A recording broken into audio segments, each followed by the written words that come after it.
अस्सलाम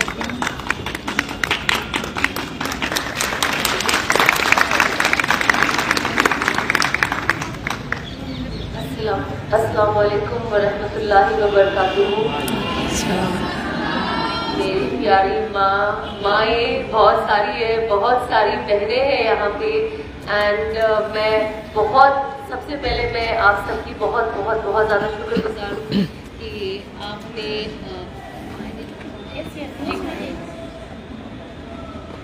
मैं बहुत ज़्यादा शुक्रगुजार हूँ कि आप लोगों ने इतनी इम्पोर्टेंस दी मुझे कि आप मेरी बातें सुनने आई है। सुनना तो मुझे असल आप लोगों से चाहिए और सीखना भी आप लोगों से चाहिए, बिकॉज लाइफ में मैं बहुत पीछे रह गई हूँ मुझे लगता है जहाँ पे दीन की बात आती है। और बस अल्लाह का बहुत बड़ा एहसान है कि अल्लाह ने एटलीस्ट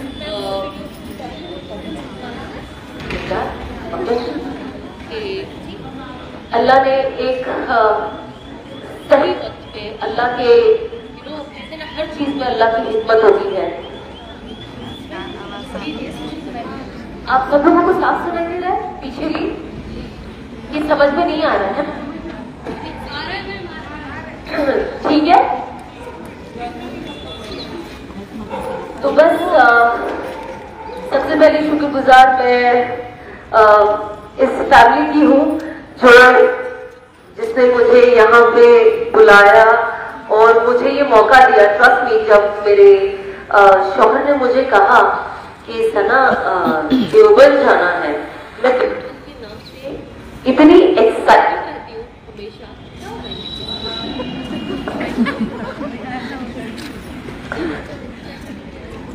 हाँ,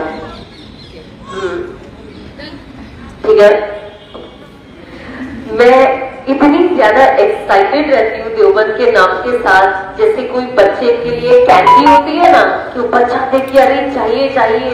तो मैंने बहुत सुना था देवबंद देवबंद देवबंद, और सब मेरी निकाह के बाद ऑब्वियसली, शादी से पहले मुझे पता भी नहीं था देवबंद कोई नाम भी है, मैंने कभी इस नाम का भी नहीं कुछ सुना था।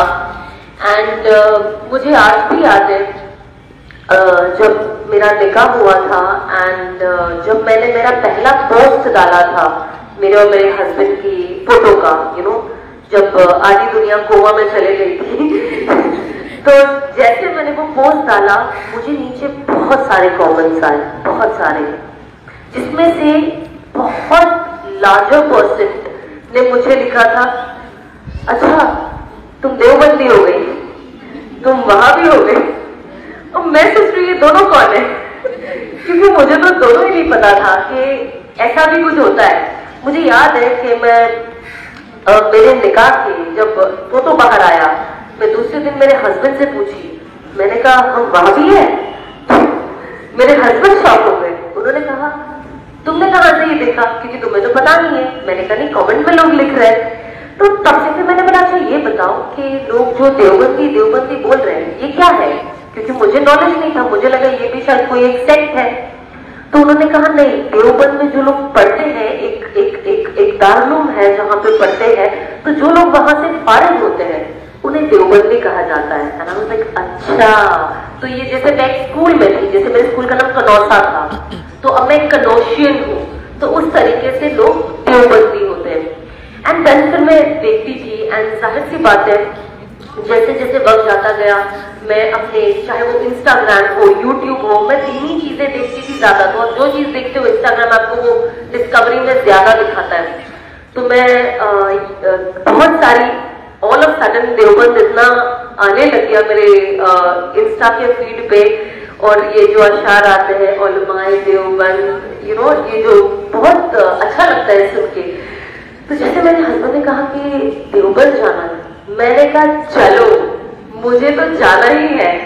अलग से उन्होंने मुझे कहा कि देखो ये सफर है, ये वो तो मैनेज कर लोगी, बेबी के साथ थक जाती हो ये वो, क्योंकि आगे पीछे बैक टू बैक चीजें हैं। मैंने कहा बिल्कुल, मैंने कहा जाना तो है ही, अब जो भी है बस आप प्रोग्राम बनाए and I am ready for it. और जब मैं इधर आने लगी मैं इतनी एक्साइटेड थी, मैं सब में, मैं मेरे घर पे मेरे सबको बोल रही हूँ पता है आपको मैं देवबंद जा रही हूँ, मम्मी पता है आपको मैं देवबंद जा रही हूँ। मेरी मम्मी मेरी काजल सोच रही पागल तो नहीं हो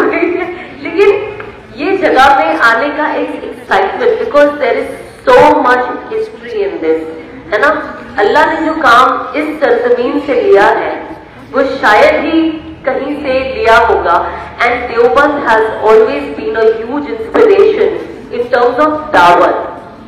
देखिए, हम अल्लाह ने कहते हैं ना, जो इंसान पैदाइशी मुसलमान है, हमें यही सोचना चाहिए और ये मानना चाहिए, हमें पता है लेकिन कभी कभी हम भूल जाते हैं, ये हमें मानना चाहिए कि अल्लाह ने हमें चुना है। जो इंसान इस्लाम लेकर पैदा हुआ है ना, जिनके माँ बाप मुसलमान, घर वाले मुसलमान, और जब हम पैदा ही ऐसा मुसलमान होते हैं, ये अल्लाह की सबसे बड़ी गिफ्ट है, एक बहुत बड़ा गिफ्ट है हमारे लिए। Because I know so many of them, जो लोग आते हैं इस्लाम की तरफ from a different religion, and जो उनकी जद्दोजहद है इज वेरी वेरी टफ।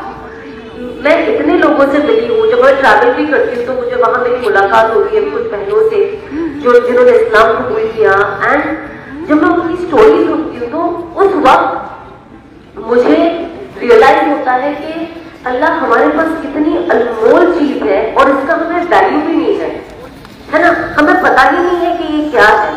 जब वो कहते हैं कि हम जब इस्लाम लाए तो हमारी फैमिलीज ने हमें डिसोन कर दिया, हमारे घर वालों ने हमें बेदखल कर दिया, हमारे पास पैसे नहीं है, ये नहीं होता है, हमें नमाज पढ़ने के लिए प्रॉब्लम होती है, जब हम नया नया प्रैक्टिस करते थे तो कि हमारी फैमिली ना देख ले। एंड जब मैं उनसे ये सारी चीजें सुनती हूँ तो मैं इतना वियर्ड फील करती हूँ, बिकॉज ऐसे लोग ना मुझे पहले कभी अप्रोच नहीं करे, लेकिन जब मैंने अपनी जिंदगी में चेंज लाया, अल्लाह की तरफ अपने कदम बढ़ाए, ये एक जद्दोजहद जिंदगी भर का है। इट्स नॉट कि मुझे ये कोई स्कूल या कॉलेज का कोर्स नहीं है जो ये 2 साल 5 साल कर लिया बस अब मैं बहुत अच्छी मुसलमान बन गई, मैंने अपने आप को कवर कर लिया, हिजाब पहन लिया तो अब मैं अच्छी मुसलमान बन गई, मैं 5 वक्त नमाज पढ़ रही हूँ तो मैं अच्छी मुसलमान बन गई, मैं ज़कात दे रही हूँ तो मैं अच्छी नहीं। ये जिंदगी भर का जद्दोजहद है। मैं बड़े बड़े उलमाओं से सुनती हूँ जो एक्चुअली फैक्ट है कि नमाज आप पूरे दिन में कितनी बार, 5 बार पढ़ते हो, मुश्किल से आपका आधा घंटा। जो फास्ट पढ़ते हो उनका तो 15 मिनट 5 वक्त की नमाज, जो सिर्फ फर्ज पढ़ते हैं उनका तो 10 मिनट पूरा भी अगर गिन लूं तो। लेकिन हमें कोशिश करना चाहिए। मैं हमेशा लोगों से कहती हूँ कि अल्लाह फर्ज हमें कहते हैं ना एटलीस्ट फर्ज अदा करो, लेकिन हमें कोशिश करनी चाहिए कि हम अपनी जिंदगियों में ना सुन्नत का एहतमाम भी करें, हम नफलों का एहतमाम भी करें, क्योंकि कहते कयामत के दिन अगर हमारी फर्ज कम पड़ जाए तो फिर सुन्नत नफिल हर चीज हमारे जो बैलेंस करने के लिए ऐड की जाती है। तो जब मैंने सुना ये बात तो मैंने कहा मुझे तो बहुत कम पड़ने वाली ये चीज है, तो मैं तो कोशिश करती हूँ कि हम उसको फॉलो करें। अब अगर हमें अपनी जिंदगियों में सुन्नतों को जिंदा करना है तो जाहिर सी बात है ना, मैं कहती हूँ कि सुन्नत नमाज पढ़े बिना आप अपने अंदर सुन्नतें कैसे ऐड करोगे, है ना। जब आप रसूल सल्लल्लाहु अलैहि वसल्लम से इतनी मोहब्बत करते हो और कहते हो और लड़ते हो और मतलब आप किसी से भी भिड़ जाओ, कभी कभी घर वालों से भी कुछ चीजों को लेकर बहस हो जाती, नहीं ये सुन्नत अमल नहीं है, तो मुझे लगता है जब मैं इतनी चीजें कर सकती हूँ तो मैं नमाज में सुन्नत कैसे छोड़ दूं। वो भी तो एक मोहब्बत का इजहार है ना। तो हमें कोशिश करना चाहिए कि हम कहीं एक अर्जेंट होता है, कभी बाहर होते एक अलग चीज, पर जब हम घर में हो तो हमें कोशिश करनी चाहिए कि हम पूरी नमाज पढ़े, ना कि सिर्फ फर्ज पढ़ के आगे बढ़ जाए। हम कोशिश करें कि जोहर की 12 रकात, स्पेशली जो बड़ी नमाजें हैं जोहर की, इशा की, हमें कोशिश करनी चाहिए कि हम पूरी पढ़े। तो जब मेरे लाइफ के अंदर ये छोटी मोटी चेंजेस शुरुआत में आने लगी तो मन तो बहुत सालों से था जिंदगी बदलने का, लेकिन हो नहीं पाया। 2018 से मैं ये कोशिश कर रही थी कि मैं चीजों को छोड़ूं जो जिंदगी में मैं थी, जो मेरा माजी था और जो हरकतें थी मैं चाहती थी मैं उसे छोड़ूं और मैं इस तरफ, क्योंकि जो भी करती थी अंदर से ना एक बेचैनी थी कि अल्लाह एटलीस्ट, देखो आप मुसलमान हो ना, आपको इतना तो पता होता है ये सही है ये गलत है, चाहे आप फिर अपने आप को कितना भी मना लो कुछ भी कर लो, लेकिन अंदर से आपको पता है ये सही है ये गलत है। जब इंसान कलमा पढ़ता है ना तो उसे ये पता इतना होता है कि ये हलाल है और ये हराम है। अब आप कितनी भी दलील दे दो हलाल को हराम को थोड़ा सा हलाल की तरफ लाने, वो नहीं हो पाता है। जो असबाबी जिंदगी है मैं बता रही हूँ, नॉट बड़ी बड़ी चीजें। तो हम बहुत कोशिश करते हैं ना, आज की दुनिया में तो ये होता है, आज की दुनिया में तो ये चलता है, सोसाइटी में हम कैसे फिट होंगे, हम ऐसे करेंगे। मतलब लिटरली मैं सोचती हूँ, मुझे लोग कहते हैं कभी कभी जो जानते हैं, जो इंस्टाग्राम ट्रोलर्स होते हैं ना, और इन जनरल जो लोगों को सिर्फ आपके अंदर कमियां देखने की आदत होती है, तो वो हमेशा यही चीज कहते हैं, अरे ये देखो ये तो बाबा आदम के जमाने की हो गई है। आई रिमेम्बर जब मैं हिजाब ली थी नया नया, मैं हमेशा ना सुनती थी कि कैसे लोगों को बुली किया जाता है जो हिजाब करती है। एंड जब मैंने ली, मेरा एक पब्लिक प्लेटफॉर्म होने के बावजूद मैं नई चीजें सुनी मेरे इंस्टाग्राम के पेज के नीचे, where people used to write, अरे ये तो पूरी पोस्ट बॉक्स ऑफिस हो गई है लेटर डालने वाली, यू नो, बिकॉज हमारे नकाब ऐसे होते हैं, तो ये हो गई है, ये तो टेंट हो गई है, इनके तो दिमाग ही नहीं चलते। मैं कभी कभी मेरी बहन के साथ ड्राइव करती हूँ ना, जब मैं नकाब पहनती हूँ तो इतनी सी आंखें, सामने वाले को तो दिखाई नहीं देती, तो मैं मेरी बहन से मजाक करती हूँ कि यार सामने जो आ रहा होगा वो तो डर जाता होगा कि कभी इनको ठोक ना दूं मैं लेकिन मुझे सब दिखाई दे रहा है। तो हम इस तरीके का जोक पर्सनली भी करते रहते हैं, जो सुनते हैं वो हम खुद भी करते हैं। तो जब ये चीजें होने लगी तो उस वक्त मैंने सोचा कि एज ए पब्लिक फिगर जब मेरे प्लेटफॉर्म पे इतनी चीजें हो सकती है, तो एक नॉर्मल लड़की ये इन चीजों से कैसे गुजरती होगी और इन चीजों को कैसे फाइट करती होगी। और ऐसे बहुत मुद्दे हमने अपनी आंखों से देखे हैं, चाहे वो सोशल मीडिया के जरिए हो या शायद अनफॉर्चुनेटली किसी ने पर्सनली वो एक्सपीरियंस किया हो जब आप ट्रैवल करते हो, जब आप बाहर जाते हो। तो ये बहुत सारी चीजें मुझे हमेशा वरी करती थी कि ये कैसे। तो मैंने तब सोचा कि मैं कोशिश करूंगी अपने तरफ से कि मैं जितना हो सके मैं मोटिवेट करूं मेरी बहनों को।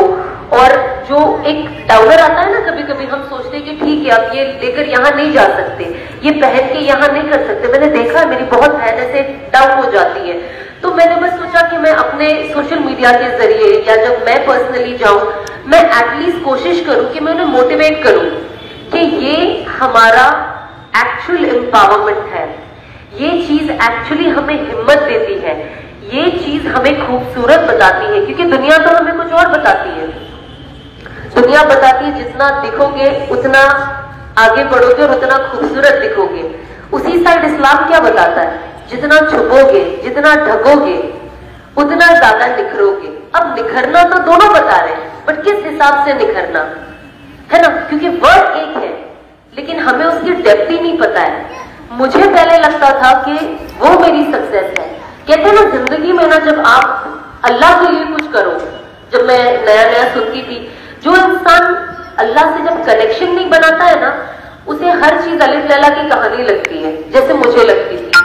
मुझे कहते थे, जब मैं कहती थी ना, कहते जब अल्लाह से कनेक्शन बढ़ता है ना, हर चीज में अल्लाह नजर आता है। मैंने कहा अच्छा, पर मुझे नहीं नजर आता था क्योंकि कनेक्शन ही नहीं था, समझ ही नहीं थी, दिमाग बंद था। जब चीजें दुनिया में बदली ना, नया जब जब मैं आ रही थी, समझ रही थी, एंड आई रिमेम्बर मैं गाड़ी में ऐसे बैठी थी और मैं ऊपर देख रही थी, and I could see clouds in blue, in orange, and then चांद एंड तारे। एंड जब मैं अल्लाह की बनाई हुई चीज देख रही थी, and at that point of time मैंने रियलाइज किया कि कितना खूबसूरत है एंड ये मेरे अल्लाह ने बनाया है। ये बोलने के लिए हमें क्या ऊपर देख लिया आसमान है, लेकिन कभी कभी हमारी जिंदगी में ना वक्त आता है ऐसा, हम लेटे होते आसमान की तरफ देखते हो और अंदर से ऐसी सुभान अल्लाह कि अल्लाह ने क्या बनाया है जब आप देखते हो। एंड उस वक्त मुझे ना मेरी इस बात का रियलाइजेशन हुआ, जो ये बहुत टाइम पहले की बात थी जब मैंने सुनी थी। एंड उस वक्त मुझे रियलाइज हुआ, जो लोग कहते हैं ना कि आपको आसमानों में, दरिया में, हर चीज में आपको अल्लाह नजर आएगा। And that is when I realise कि वाकई जब इंसान अल्लाह को पहचानने, कहते हैं ना अपने खालिक को पहचानो, जब आप उनको पहचानोगे नहीं ना तो आपको समझ कुछ नहीं आएगी। हमें ना, हम बहुत सारे अनफॉर्चुनेटली बहुत सारे मुसलमान रोबोट हो गए। हमारे घर में ये होता है तो हम भी ये करेंगे, मम्मी ने हिजाब किया है मैं भी करूंगी, ये है। लेकिन हमें फोकस क्या करना चाहिए? मैं हमेशा कहती हूँ हमारा फोकस होना चाहिए फितरी दीन, अल्लाह से डर, चाहे वो हम बाहर हो या चाहे हम बंद कमरे में अकेले हो, असल वही है। बहुत सारी बहुत सारे लोग हैं, even men are there, so I don't want to get into details, but ऐसी बहुत सारी चीजें मैंने पर्सनली नोटिस की है जो मुझे रियलाइज होता है कि हम कितने रोबोटिक हैं। हमें बहुत सारी चीजों की प्रैक्टिस है पर अहमियत नहीं है। बहुत सारे टाइम ऐसा लगता है हम हिजाब भी लेते बिकॉज एक प्रैक्टिस, अभी हमारा यूनिफॉर्म है, लेकिन इसकी वैल्यू नहीं है हमारे नजर में, है ना। हम इसका असल वैल्यू पहचान नहीं पाते। मैंने एक बहुत अच्छी चीज कहीं पढ़ी थी कि दुपट्टे की कीमत तो 200-400 होती है, पर जब वो सर पे लग जाता है तो करोड़ों में उसकी कीमत हो जाती है। एंड वही हमें कोशिश करना चाहिए कि एक्चुअली ये दुपट्टा हमें क्या क्या चीजों से बचा सकता है ना। मुझे बहुत लोग आते थे जब मेरा क्लिनिक है बॉम्बे में, एंड आई रिमेम्बर जो मेरे फ्रेंड्स हैं वो मुझे मिलने आते थे, मुझे कहते थे गर्मी के टाइम पे जब समर होता है, बहुत गर्मी होती है, तो उनका एक क्वेश्चन मार्क होता है। वो कहते हैं अरे सना आपको गर्मी नहीं लगती है इसके अंदर, पूरा टाइम आप बांधे रहती हो क्लिनिक में? एंड आई वाज लाइक नहीं, बिल्कुल नहीं। मैंने कहा हमेशा जब हम कोई चीज देखते हैं ना तो हमें ये फील होता है, लेकिन जब हम करना शुरू करते हैं ना तो पता चलता है कि ऐसा कुछ है ही नहीं। और जब आप अल्लाह के लिए कर रहे हो, सबसे इंपॉर्टेंट, तो अल्लाह की मदद आती है उसमें, है ना। और जब अल्लाह की मदद आई तो फिर हमें किसी की मदद की जरूरत ही नहीं। तो हमें ये कोशिश करना चाहिए कि हम भी, जितनी भी यहाँ पे मदर्स, यहाँ पे बच्चे भी हैं, छोटे यंगस्टर्स हैं, हमें कोशिश करना चाहिए कि हम जब अपने बच्चों को हिजाब की तरफ लाए भी, जब वो हिजाब पहनना शुरू भी करें, तो उन्हें हिजाब का इंपॉर्टेंस पता हो। हमें अपने बच्चों को हिजाब से मोहब्बत करानी है। ये नहीं कि तुम यहाँ से जाओगी तो तुम्हें ये पहनना है क्योंकि तुम्हें ये ढकना है, लोगों को नहीं देखना है। बाद में वो सारी बातें ना हमारे बच्चों के सर में घुसना ज्यादा आसान है। जब कोई चीज से मोहब्बत होती है ना तो उनकी सारी बातें समझ में आ जाती है। अब जैसे देखिए, हम सबको अपने शौहरों से मोहब्बत है ना, आई एम श्योर होगी सबको तो उनकी कुछ बातें ना, अगर हमें लगता है ना कि ये मेरे मिजाज के खिलाफ है, मुझे नहीं करना है, लेकिन मोहब्बत होती है ना तो हम कर लेते हैं कि चलो आपके लिए कर लिया, है ना। अच्छा आपने बोला चलो ये आपके लिए कर लिया, है ना। हम अपने माँ बाप के लिए करते हैं बहुत सारी चीजें जो हमारे मिजाज के खिलाफ कभी कभी होती है, क्योंकि हमारी समझ नहीं होती है, तभी भी हम क्योंकि मोहब्बत है कर लिया। अब बहुत सारी चीजें मैंने एज अ मोहब्बत कर ली, and then later in life जब अल्लाह ने थोड़ा थोड़ा दिमाग मेरा जो बंद था, जिसपे डस्ट चढ़ गई थी, वो ऐसे वो कपड़ा लेके ऐसे साफ करते हैं ऐसे ऐसे, वो होना शुरू हुआ, तो मुझे रियलाइज हुआ कि तब जो मैंने सिर्फ मोहब्बत के खातिर किया, आज मुझे रियलाइज हुआ कि मुझे उससे फायदा भी हुआ है, मैं बहुत सारी चीजों से बच भी गई हूँ। तो अल्लाह भी आपसे यही चाहता है। जब अल्लाह हमें कोई कमांड देते हैं ना कुरान में कि औरतों को ये करना है, ऐसे करना है, ढकना है, ऐसा पाठ करना है, वो जो भी हमारे टर्म्स एंड कंडीशंस है, वे ऑफ लाइफ जो अल्लाह सुब्हानहू व तआला, ये सब में हमारा ही फायदा है। अब ये फायदा हमें कब दिखेगा? जब हमारी आंखें बंद होगी। एक ना बहुत अच्छी बात मेरे ससुर ने ना डे 1 कही थी, जब वो मुझसे मिलने आए थे, जब हमारी एंगेजमेंट हुई थी। उन्होंने कहा था सना, जो तुम्हारी तौबा है ना, इसका जो बदला है ना, अल्लाह तुम्हें कयामत के दिन देगा।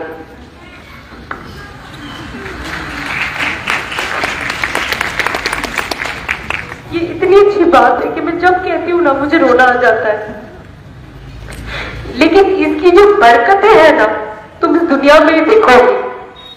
और तब तक तो मैं बाहर भी नहीं आई थी, किसी को इतना पता नहीं था, तो मुझे ना ऐसा लगता था कि ठीक है, खुशी भी होती थी। मुझे कहते थे, मुझे आज भी याद है मेरे ससुर ने कहा था कि सना जिस दिन तुमने ये तौबा कर ली ना, पता है आपको अल्लाह आपसे इतना राजी होगा और आपसे इतना खुश होगा। और जिस दिन जो भी इंसान तौबा करता है, कहते हैं अर्श पे, जैसे हमारे यहाँ कोई फंक्शन हो तो हम घर को कैसे रोशन कर देते हैं, कहते अल्लाह सुब्हानहू व तआला ना पूरे ऊपर आसमानों में उस तरीके की लाइटिंग हो जाती है। और जब वो लाइटिंग होती है ना तो बाद में अल्लाह सुब्हानहू व तआला ना जो फरिश्ता होता है ना उसको बुलाते कहते इधर आओ।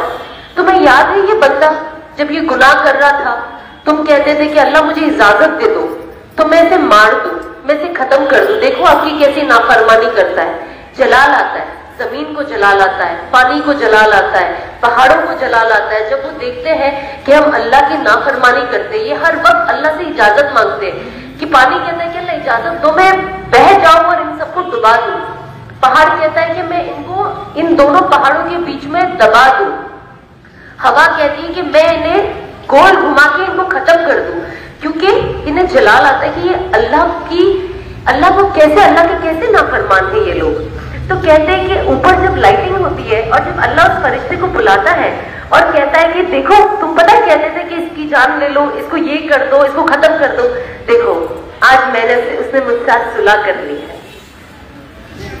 कितनी बड़ी बात है कि जो इंसान पूरी जिंदगी से गुनाह कर रहा है, सिर्फ वो क्या कहता है, या अल्लाह मेरी तौबा, बस ये 2 लफ्ज। उसके बाद अगर आपके अमल में थोड़ी सी कमी भी रह गई ना, तो भी अल्लाह आपको एक दूसरी अपॉर्चुनिटी देता है। आज अगर आप मुझसे धोखा करो और मुझे आके बोलो सॉरी, तो मैं आपको सोचूंगी 10 बार माफ करने से पहले, है ना, ये इंसानी फितरत है। और अगर मैंने माफ भी कर दिया ना, तो आप अगर दूसरी बार मेरे पास आओगे ना, मैं आपसे चौकन्ना रहूंगी। इसने देखो पहली बार मेरे साथ धोखा किया था, मैं माफ तो कर दी लेकिन मुझे अलर्ट रहना है। लेकिन अल्लाह क्या है, ये कोई टर्म्स एंड कंडीशन नहीं है। How beautiful. अल्लाह ये नहीं कहते कि पिछली बार भी तौबा की थी, फिर तोड़ दिया, अब फिर आए तौबा करने के लिए, अब मैं ट्रस्ट नहीं करता। अल्लाह फिर आपको वैसे ही वेलकम करता है। एंड फिर जब वो फरिश्तों को ये सब कहता है ना, तो कहता है देखो मेरी कैसी इससे सुलह हो गई है। फिर कहते हैं वो जिब्रील अलैहिस्सलाम को बुलाते हैं, कहते हैं कि पूरे अर्श में पहले जाके ये अनाउंस करते हैं कि ये बंदे से मुझे मोहब्बत है और आप सब भी इससे मोहब्बत करें।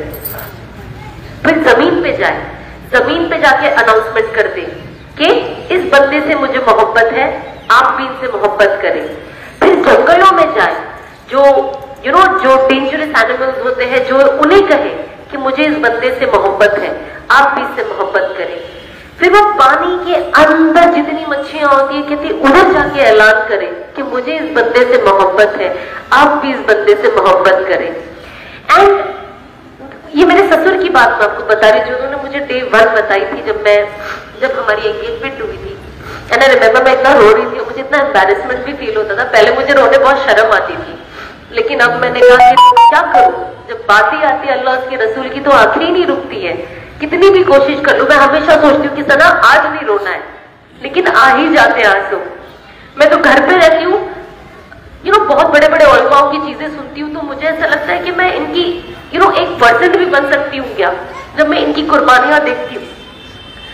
तो जब मैं कभी कभी घर में रोती हूँ तो मैं अपने आंसू लेके पूरे मुंह पे पोंछ लेती हूँ कि अल्लाह ये आंसू तेरे और तेरे रसूल की मोहब्बत में गिरे हैं, मैं इसे जाया नहीं होने दे सकती। कयामत के दिन जब मैं उठूं ना, तो इस चेहरे को उस आंसू के पानी से ही तो नूर से भर देना। ये मेरे आंसू गवाही थे कि मैंने उनसे मोहब्बत की है। और आज भी हम दारुल गए थे, एक राउंड ले रहे थे, तो एक मौलाना साहब से उन्होंने बहुत अच्छी बात कही, मेरे दिल में वो बात रह गई जो मैंने सोचा मैं अब हर वक्त कहूंगी।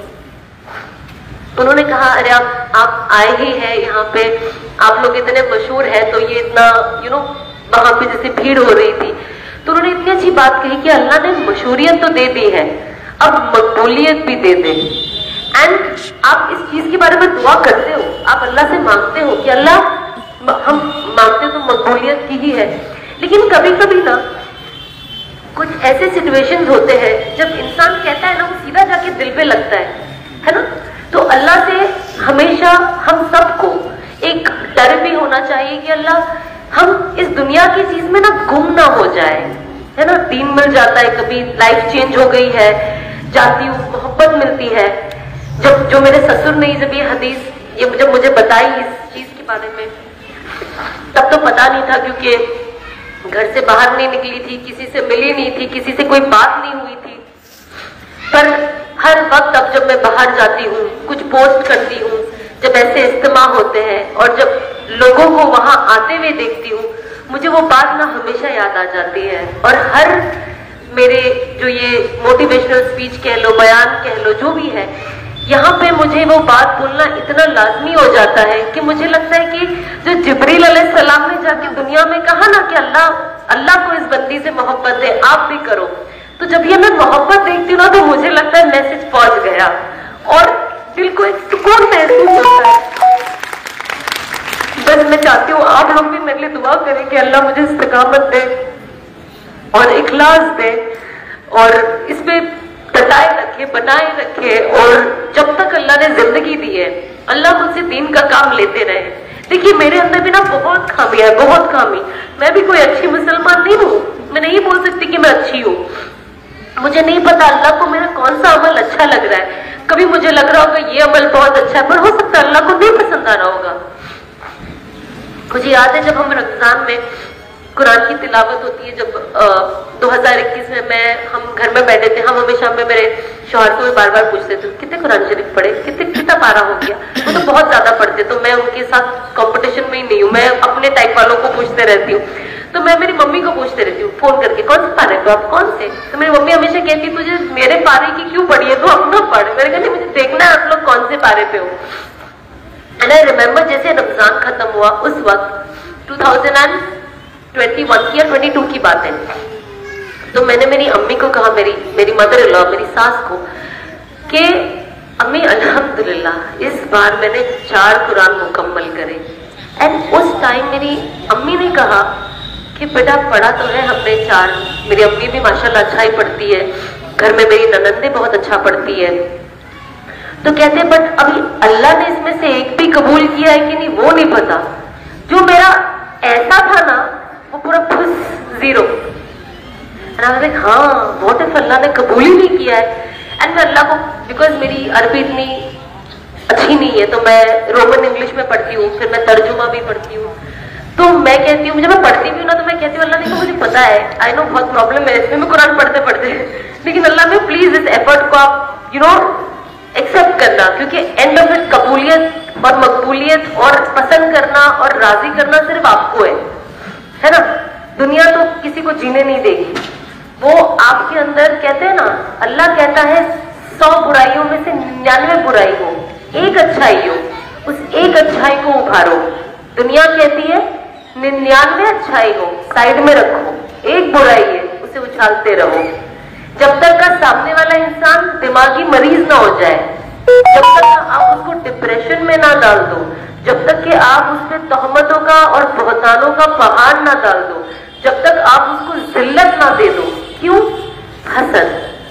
आज हम सबके अंदर हसद इतनी बढ़ गई है कि हमें किसी का अच्छा देखा ही नहीं जाता है।